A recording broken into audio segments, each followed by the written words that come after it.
Bem, eu sou Danilo Miranda, sou diretor do SESC no estado de São Paulo, uma instituição ligada à promoção do bem-estar social através de vários mecanismos, como cultura, inclusão esportiva, educação não formal e espalhada por toda a cidade de São Paulo. Portanto, nós temos um vínculo muito profundo com a questão da vida na cidade de São Paulo, sobretudo para as camadas mais populares, onde programas ligados à cultura, ao esporte inclusivo, à atividade de cidadania, à discussão sobre questões urbanas, sobre questões sociais, são levadas para uma população bastante variada, que pega desde a infância até a terceira idade e passando, sobretudo, para aqueles que não têm oportunidades para uma atividade cultural própria e desenvolvida por conta própria. Portanto, é um programa bastante intenso na cidade de São Paulo. Nós tivemos a oportunidade de ouvir várias manifestações agora sobre diversos temas, sobretudo sobre a questão habitacional, com exemplos na cidade de São Paulo, com exemplos em outros lugares. E teremos a oportunidade agora de ouvir alguns testemunhos de algumas pessoas que vão debater sobre as questões urbanas, do seu ponto de vista, tendo 3 minutos cada um para essa manifestação. Essa é a regra do jogo. Portanto, eu serei obrigatoriamente rígido, dentro do possível, claro, para marcar o tempo de cada um que vai agora participar. Eu tenho uma marca aqui que é simplesmente stop, pare, né? Que eu mostrarei para cada um. Bom, nós vamos começar com o professor de Sociologia da London School of Economics and Political Science and New York University, professor Richard Sennett. Por favor, com a palavra. 3 minutes. Okay. Going now. Okay. I thought it might be useful for you, in the wake of these very wonderful presentations, to think about what the rest of us could learn from this, having been in other cities and in other cultural milieux. I would say from the project that you presented, to me, one of the most striking aspects of it was skills transfer, which is an issue that has come up throughout the urban age in terms of how communities develop from within. And yours seems to be a model project in that regard. That is to say that people are not helped, but that skills are given to them in the project process of development. We see that in the housing and many of these other projects. The Medellin project I found an extremely interesting one, in that it assumes that what we want to do in local development is find the human capital that a particular group has. So if you have a highly literate population, you start with libraries. And what is, I think, radical to me about this is the assumption that poor people have human capital, something that's often, from top-down planning, not credited, but it needs to be discovered. And I think this is a beautiful illustration of the ways in which something that is normally we wouldn't start a planning project with libraries. But if you have a highly literate but very poor population, it's a logical way to begin a project. So I was very struck by that. The project in Rio brings up a subject that throughout the travels that we have been making to cities is a vital issue, and that is a question of participation, of course, local participation. What interested me about the Rio project is the stress on the informality of participation. That is, this is a project that avoided the bureaucratization of local participation. It's rather open, loose, and in that way, far more inclusive than a way of creating a kind of representative local participation. So the emphasis that I took away from that presentation was on the virtue of informality in creating participation. The project on the periphery, the economic retrieval of the periphery, converts 3 minutes, and I'd be converts an ethic into a practice. The ethic is that we want population continuity in local development. We don't want to start all over. What was, to me, striking about this project is that the long-term local knowledge of residents was used as a form of social capital in developing the particular visual forms that were there.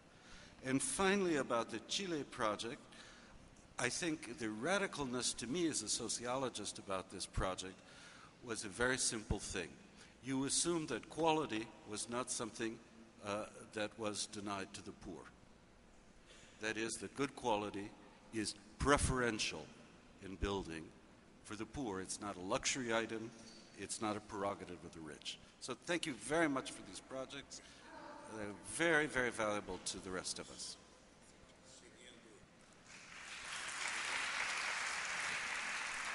Alô. Por favor, Elisa Bracha. 3 minutos. Aperta o botãozinho. Pronto. Boa tarde, eu sou do Instituto Acaia, que é um núcleo que recebe crianças, 300 crianças da periferia de São Paulo. É um lugar de fazer, onde as crianças, ao construir dentro dos ateliês de marcenaria, culinária, música e artes, constroem-se a elas mesmas. O que a gente percebeu ao longo do tempo, a gente trabalha com educação e não propriamente com urbanismo, é que a desorganização humana das crianças é resultado de uma desorganização urbana. Elas vivem num ambiente extremamente desorganizado e degradado. Isso se reflete no comportamento delas. Portanto, a nossa ação passou a ir além do aspecto pedagógico e tentar criar dentro da favela ambientes saudáveis para que as crianças, então, passassem a se organizar dentro dos corpos delas. A gente fez uma ação muito grande de uma limpeza de uma área interna da favela, onde nós criamos uma praça pública e um pequeno ateliê onde as crianças são atendidas diariamente. O que mais deu certo nesse atendimento foi em relação à saúde. Esse ano a gente começou um trabalho de ter uma enfermeira lá dentro 2 vezes por semana. De fato, é um trabalho de cura, é um trabalho de construção humana que vai se fazendo ao longo do tempo. Uma das coisas que aconteceram ao longo desses anos foi que a especulação imobiliária avançou nessa área da cidade de uma forma muito agressiva e, com isso, uma grande incorporadora comprou o terreno vizinho à favela, resolveu construir para fazer o lançamento do empreendimento, tapou toda a favela, todo o muro da favela com outdoors, com fotografias da Mata Atlântica, da Mata, sei lá, enfim, ficava uma coisa bem bonita assim. E dentro do ateliê, o comentário das crianças foi um comentário muito sugestivo, que foi: e quando eles tirarem todo o ar da gente, como é que a gente vai fazer para respirar? Então, de fato, o que eles sentem é que eles são constantemente violentados na possibilidade de viver de uma maneira saudável. O que a gente tenta fazer é estruturar condições através de ações, seja dentro da favela, seja fora, para que eles possam se construir de uma maneira mais íntegra e mais... A nossa ida à favela não tinha nenhum interesse, inicialmente, nenhum interesse ligado à arquitetura ou urbanismo. Isso é decorrente. O nosso interesse e a nossa necessidade era conhecer essas pessoas. De fato, eu acredito que cada grupo social tem uma lógica própria. Eles funcionam a partir de uma lógica própria. E o grupo social que habita uma favela como essa que a gente trabalha, acho que também cada favela é uma favela, são completamente diferentes, tem uma lógica que tem que ser conhecida, tem uma lógica que tem que ser elaborada e conhecida. Então, isso foi o que nos levou a ir para a favela. Bom, dando continuidade, então, vamos ouvir agora Gilberto de Menstein, jornalista da Folha de São Paulo. Além de outras qualificações, obviamente.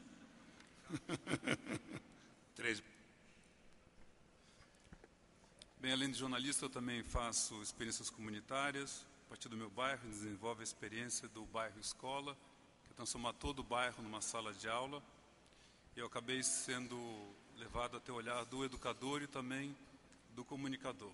E dentro desse olhar, o que mais me deixa impressionado nesse tipo de mesa, e no anterior que eu vi, e talvez seja o fato mais tocante de estar aqui nesse lugar, no centro de São Paulo, ao lado da Cracolândia, que é o ponto mais deteriorado que tem na cidade, é o fato de que essas exposições todas que a gente ouviu mostraram uma coisa muito singela. A cura da violência nas cidades já existe, ela só não é disseminada. O que a gente viu na exposição do Alejandro, do Padre Jaime, da Elisa e de tantos outros, mostram o seguinte: quando você consegue unir o capital social, que é essa rede de relações produtivas que se estabelece numa comunidade, em que o outro é um parceiro e não o adversário, em que o outro é uma solução e não um problema, você cria um ciclo virtuoso numa comunidade. E mais ainda, quando esse capital social ele é dedicado, voltado para o capital humano, aí sim você consegue um milagre. Esse milagre que eu vi em Medellín, que a gente vê com Elisa, que a gente vê no Jardim Ângela, que a gente vê no Bogotá, que a gente vê em Los Angeles, Nova York, resulta do seguinte, e com isso eu encerro minha apresentação. Talvez, eu estou aqui no meio de urbanistas, engenheiros, arquitetos, talvez a gente precise, para um futuro de cidades melhores, ter muito mais educadores no poder do que urbanistas e engenheiros. Muito obrigado.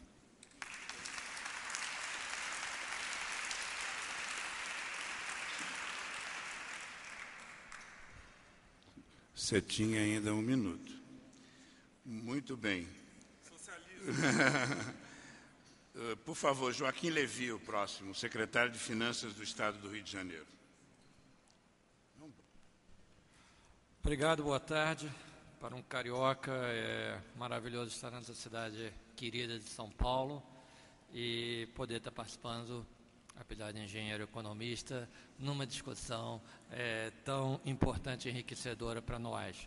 Eu acho que o que se aprende hoje, ou que se reafirma hoje, é que as favelas, particularmente no Rio, as favelas não são iguais. E elas, às vezes, acho que a Tereza falou uma coisa interessante durante a manhã, às vezes a gente põe um denominador comum e bota tudo num saco por causa de crime. Não é assim. No Rio de Janeiro tem uma certa fixação com as favelas da Zona Sul, mas cada favela é uma favela, cada situação é tratada de uma maneira diferente. No Rio de Janeiro, hoje, a gente está mudando o paradigma. Hoje, o governo está fazendo investimento muito amplo, por exemplo, no Alemão, botando também um teleférico que nem tem em Medellín, com uma série de intervenções, particularmente na saúde. A gente também viu de manhã que saúde é a preocupação número 1 em qualquer lugar, aqui em São Paulo, certamente também no Rio. Nós estamos com um programa de UPAs, de saúde, na comunidade, reais hospitais, não band-aid, é real hospital disseminado, que está mudando os indicadores sociais. Nós também estamos fazendo uma intervenção que eu acho que é a experiência, e a gente não tem vergonha de comentar a experiência da Colômbia, na questão da presença da lei, da ordem em algumas comunidades. Nós começamos na Cidade de Deus, que todo mundo conhece, que é o maior exemplo de negligência que existe no Brasil. E agora a gente está começando no Morro de Santa Marta, que eu diria que é o maior exemplo de complacência, talvez não maior, tem Vidigal, tem vários outros, mas de complacência, e também ali atacar exatamente a questão do tráfico, que foi comentado também nesse painel, que tira poder das comunidades, das associações, desfigura essas comunidades. Bom, mas a gente tem que ir além disso, e eu acho que um outro aspecto que também a gente está mudando o paradigma, eu acho que o exemplo aqui do Alejandro Aravena é muito importante, é o fato, primeiro, que só crédito não substitui investimento público, não substitui a responsabilidade pública. O que a gente viu hoje de manhã, daquelas subprimes nas comunidades mais pobres, comunidades de pretos e hispânicos, é simplesmente por que era tão concentrado lá? É porque quiseram substituir investimento público por meramente distribuindo crédito e a vida se arrumaria, o mercado se arrumaria, tudo. Favela e, de certo modo, subprime são os maiores exemplos de laissez-faire do mundo. Favela é o exemplo do laissez-faire. Então, nós temos que ter uma política mais organizada, e eu acho que o que é interessante no trabalho do Alejandro, e há outros exemplos, mas ele aqui exemplifica muito bem, é o fato de que você pode trazer, sim, planejamento, tecnologia até industrial, ganhos de produtividade, como foi comentado pelo Manuel, que poderiam aumentar muito mais a transformação da vida dessas comunidades. Então, de hoje, eu acho que traz experiências para o Rio de Janeiro muito rica, para nós que temos a responsabilidade de governo. Obrigado.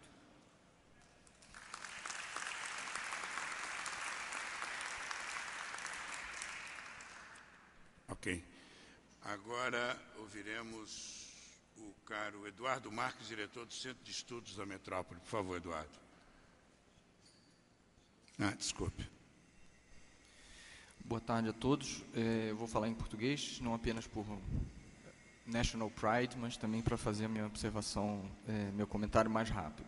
Acho que a gente escutou, é interessante que essa mesa é uma mesa formalmente sobre safe spaces e experiências de produção de espaços seguros, mas é uma mesa em que a gente viu uma série de projetos de diferentes envergaduras e enfoques sobre a questão habitacional urbana, né? Eu acho que isso é uma coisa interessante e a gente pode pensar essas observações, essas experiências, na verdade, como experiências que têm por objetivo fazer uma redução das desigualdades sociais num sentido mais amplo, né? E é nesse sentido que eu vou tentar introduzir as minhas observações, né? A gente viu experiências muito interessantes, eu gostei muito, algumas eu já conhecia, outras não, para combater as desigualdades sociais. Eu vou falar principalmente vou me referir às brasileiras, tendo as estrangeiras como principalmente a de Medellín como contraponto, né? Eu acho que quando as experiências brasileiras são muito importantes, apresentadas aqui, são muito importantes, especialmente quando a gente as coloca em perspectiva nas políticas urbanas e sociais brasileiras, né?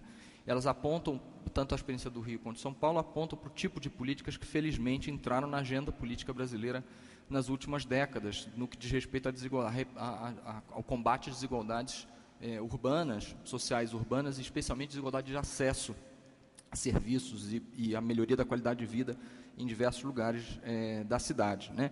E que se fazem presentes hoje em dia em uma grande quantidade de governos, se a gente pensar em 15, 20 anos atrás, ou mesmo 10 anos atrás, de uma forma muito mais ampla do que estavam presentes anteriormente. Então, entraram na agenda, né? Esse tipo de iniciativa entrou na agenda, né? Eu gostaria de fazer duas observações que dizem respeito a essa dimensão, né? Que eu acho que ajudam a colocar para frente também esse tipo de assunto. A primeira é a ideia de que chamar a atenção porque o espaço urbano não é apenas um assunto no sentido da produção da infraestrutura, da produção do ambiente construído, ou mesmo de localização, né? Ele também é uma dimensão do social e das políticas públicas, né? Isso não diz respeito especificamente a essas duas experiências, mas diz respeito à inserção das experiências urbanas no contexto mais geral das políticas sociais brasileiras e de combate à desigualdade. Para que a gente consiga produzir uma ponte melhor entre as políticas sociais em geral e as políticas urbanas ou físico-territoriais, para que elas possam ser integradas, essa dimensão espacial das políticas públicas tem que ser considerada primeiro pelas políticas sociais, pensando estrategicamente a dimensão espacial das suas lógicas, né? A distribuição de escolas, por exemplo, está desenhando território, como muito bem mostrou a experiência de Medellín, está agindo sobre o território, transformando, ajudando a transformar o território. E, por outro lado, a redução das desigualdades sociais tem que estar presente, tem que ser pensada nas iniciativas físico-territoriais ou de cunho mais urbano, né?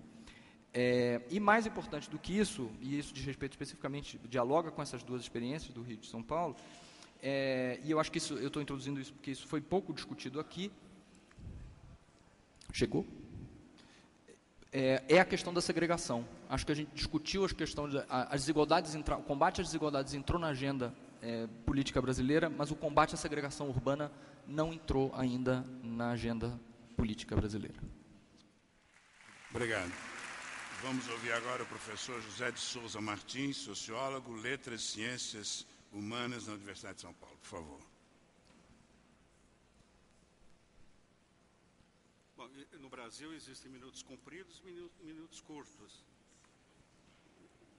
Não vai ser. Tem os de 60 segundos e 60 e tantos. Rapidamente, eu vou reagir. É inevitável nesta altura, em função do que se ouviu nas outras sessões, comentar mescladamente os temas que estão postos nesta conferência. Em primeiro lugar, nós vimos aqui fotografias panorâmicas de favelas ao lado de edifícios de apartamento, para indicar um grande contraste na situação habitacional. Eu perguntaria qual seria a nossa interpretação. Pergunto a todos, que é para a gente levar para casa, pensar, se preocupar e não dormir. Qual seria a nossa interpretação da questão urbana e dessas dificuldades todas, se em vez disso nós tivéssemos visto fotos tiradas dentro das habitações, ou seja, fotos tiradas dentro das casas, nas favelas e dentro dos apartamentos. No mínimo, nós teríamos que admitir sociologicamente e talvez até antropologicamente uma enorme diferenciação social que questiona severamente essa visão estereotipada que se tem do urbano no Brasil. Em segundo lugar, a questão do medo no morar. Moradores de condomínios fechados vão lá porque estão com medo. Eu diria que há pesquisas mostrando que moradores de prédios de apartamento vão morar nos prédios de apartamento porque têm medo de morar em casas, e os dos condomínios fechados porque são ambientalistas e gostam de flores e árvores e preferem ter esse espaço. É uma hipótese possível. Mas não se fala, quando se faz esse tipo de pesquisa, em moradores de mocós nas ruas, que nós temos aqui perto, no Ceasa, os barracos armados na calçada por moradores, e, sobretudo, moradores nos túmulos dos cemitérios. No cemitério do Araçá, em particular, em São Paulo, há pessoas que dormem lá. Fazendo entrevistas lá, uma vez, encontrei um jovem, e eu perguntei, você não tem medo de morar? Porque ele tinha dois vizinhos, um morto em cima, uma gaveta no meio na qual ele dormia e um morto embaixo. Você não tem medo de ficar aqui no meio dos mortos? Ele falou, não, os mortos nunca me fizeram nada. E eles têm a vantagem de que eles não roncam à noite. Eu estou aqui por causa dos vivos lá de fora. Não é? Então, acho que essa questão do medo tem que ser, no mínimo, nuançada. Em terceiro lugar, há uma modalidade de violência a qual não se fez referência aqui, e a qual eu quero fazer referência agora. Eu estou fazendo há anos uma pesquisa sobre linchamentos no Brasil. O Brasil é um dos países que mais lincham no mundo, apesar de todo esse mito do brasileiro bonzinho, cordial, etc., etc. E São Paulo é a cidade que mais lincha no Brasil. Em segundo lugar é Salvador, em terceiro lugar é o Rio de Janeiro. O linchamento também não pode ser tratado como categoria, a violência não pode ser tratada como categoria genérica. A violência tem que ser diferenciada. A violência do linchamento é uma violência de natureza social e autodefensiva. Eu não estou recomendando o linchamento contra ninguém. Concluindo, não estou recomendando o linchamento contra ninguém, nem quem corta a palavra da gente quando a gente está falando. Mas, enfim, nem deve, nem mesmo, certo? Esse é o dado. E, finalmente, eu acho que há um problema que é uma ruralização crescente das grandes cidades brasileiras. Estamos em face do renascimento revigorado pela mediação urbana da cultura rural, o que significa para mim que a cidade no Brasil fracassou como realidade institucional geradora de uma cultura nova, renovada e efetivamente urbana. Muito obrigado. Muito bom, professor. O senhor usou um pouco o excedente do Gilberto, não tem problema. Aldaís Esposante, por favor, do Centro de Estudos de Desigualdades Socioterritoriais da Pontifícia Universidade Católica de São Paulo, por favor.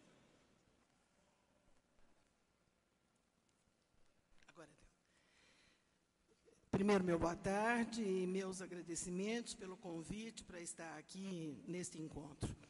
E de tudo aquilo que está sendo apresentado, fico pensando que talvez o que vem sendo colocado não é propriamente novo. O que é novo, me parece, é que nós não estamos no encontro nem de movimentos urbanos, nem no encontro de um fórum social mundial. Nós estamos no encontro, sobretudo, de urbanistas, estudiosos do social das cidades.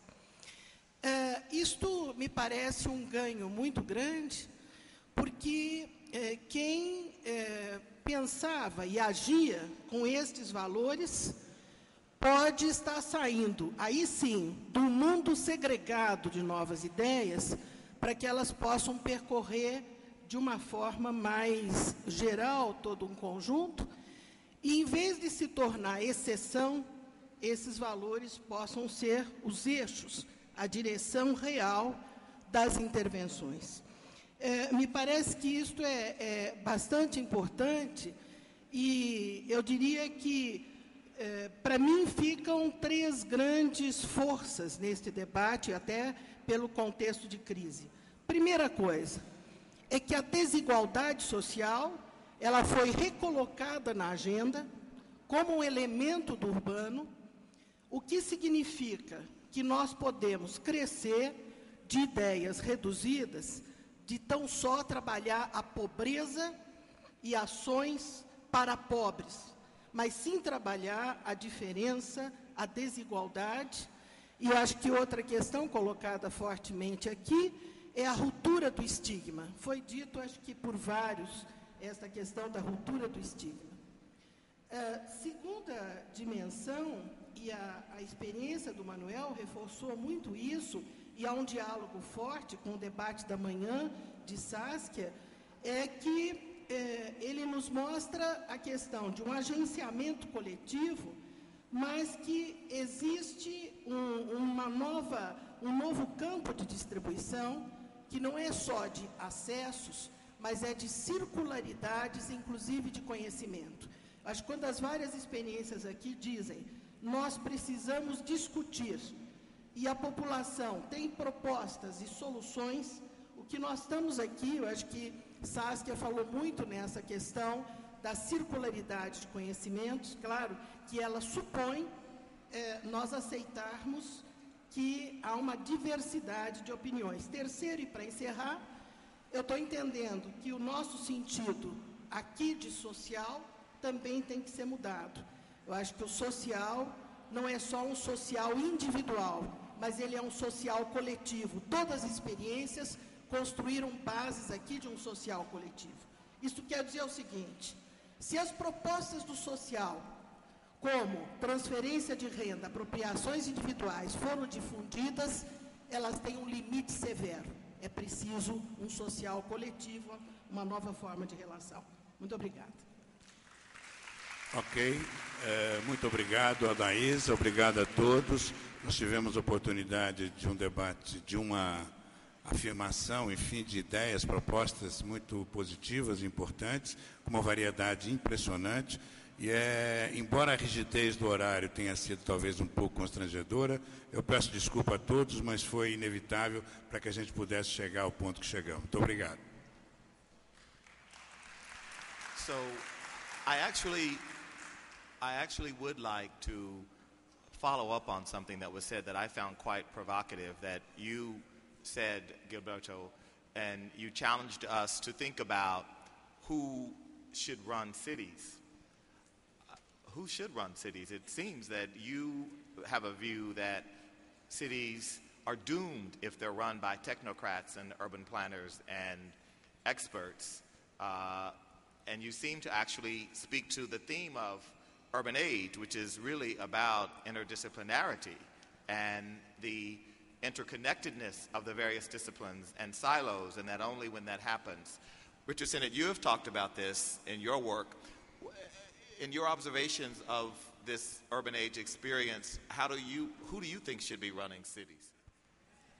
Certainly not me. I mean, the issue in this is you don't want to be romantic. There are some things that require highly technical knowledge. The problem is that that knowledge is used as a tool of power. And I think one of the parts of this project is to look at the ways in which we can increase technical knowledge, but take away its governmentality, its power function from people. I think this is a fundamental challenge in the modern city. But I don't think we are quite on the same wavelength. I think we need to know more. We need more technical knowledge, not less. O que eu tentei frisar com essa provocação é que eu acho que a grande aventura humana é a aventura do conhecimento, que é a aventura da educação. Eu acho que a grande construção de uma cidade é aquela cidade que permite às pessoas viver essa aventura. Então, a grande cidade, para mim, é a cidade que permite às pessoas serem educadas. Portanto, a cidade tem que ter um olhar educador. Então, para mim, a cidade educada é aquela que permite que um SESC se aproxime de uma escola, que as artes plásticas se aproximem de uma favela, que os estudantes de arquitetura modifiquem um cortiço, que as bibliotecas de Medellín sejam o centro de uma comunidade. É por isso que eu digo que gerir uma cidade é gerir a aventura do conhecimento. Fora disso, as cidades vão ser sempre chatas, cansativas e violentas. Tudo bem. É possível fazer uma... Ele está perto aqui. Eu gostaria também de tentar trazer mais lenha para essa fogueira, né? A Jane Jacobs já tinha tomado dos urbanistas o direito de comentar como uma cidade deve ser e o fez brilhantemente. Eu acho que as disciplinas romperam inteiramente os seus limites e é uma questão coletiva. Mas hoje em dia, quem toca a cidade para as classes altas é o mercado imobiliário. Quem desenha a cidade é a mão invisível do mercado. E para as classes mais baixas é a oportunidade. As pessoas vão montando aquele puzzle conforme no confronto das necessidades com as possibilidades. Obrigado.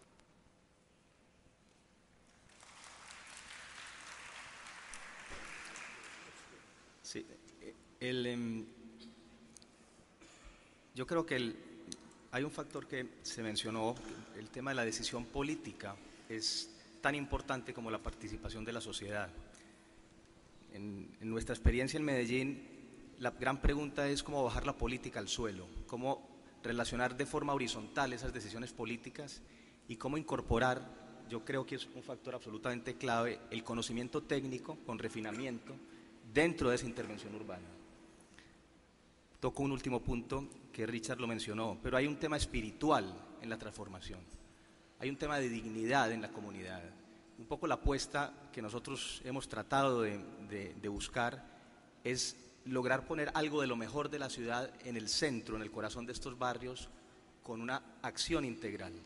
Y cómo conectar ese deseo de una ciudad que está cambiando, buscando más paz y encuentro, a ese tema de alguna manera de subir la dignidad de las personas.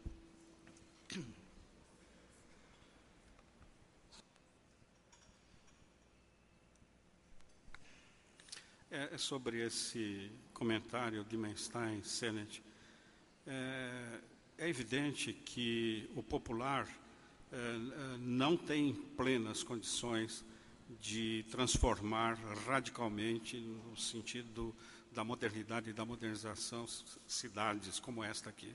Eu acho que o linchamento é bem uma indicação de um limite grave de concepção de justiça popular. Porém, eu acho que nós temos um sério problema em países como o Brasil, que é a absoluta falta de mediação antropológica no diálogo dos técnicos com a criatividade popular. O povo é que sabe onde lhe dói o sapato, onde lhe aperta o sapato. Sem dialogar com a vítima, é pouco provável que haja uma criatividade técnica significativa que realize efetivamente o possível e necessário. Thank you, Jose. I guess I hear a lot of talk about the importance of knowledge, but I guess I'm wondering, is all knowledge equal? Because, Richard, you seem to imply that there is a need for the highly credentialed, trained knowledge in city making, but I hear others saying, in fact, that the authentic knowledge that is rooted in community is as valuable in the process of city making as the highly credentialed Harvard urban planner. You would not disagree with that. Others, please.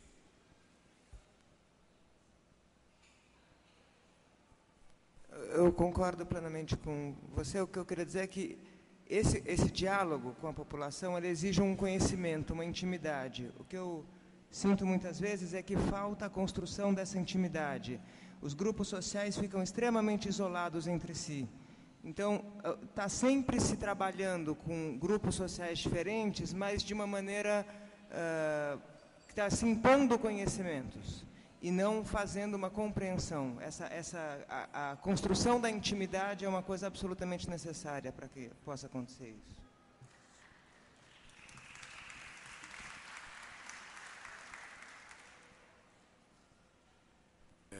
Nós temos uma discussão bastante ampla com relação a isso, mas, sem dúvida nenhuma, a questão do conhecimento, da informação, ela é básica para uma vida cidadã.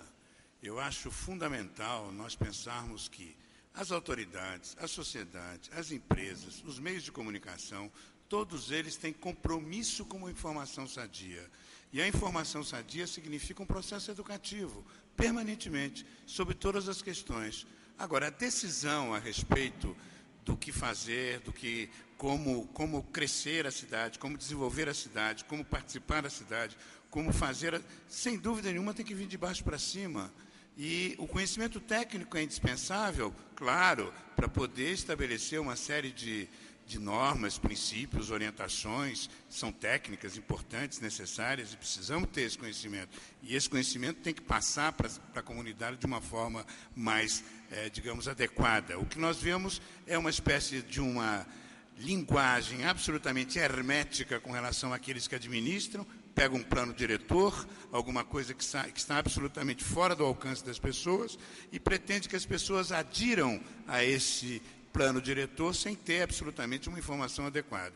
Então, acho que essa questão da educação e do conhecimento está na raiz do processo de cidadania e do processo de vida comunitária adequada.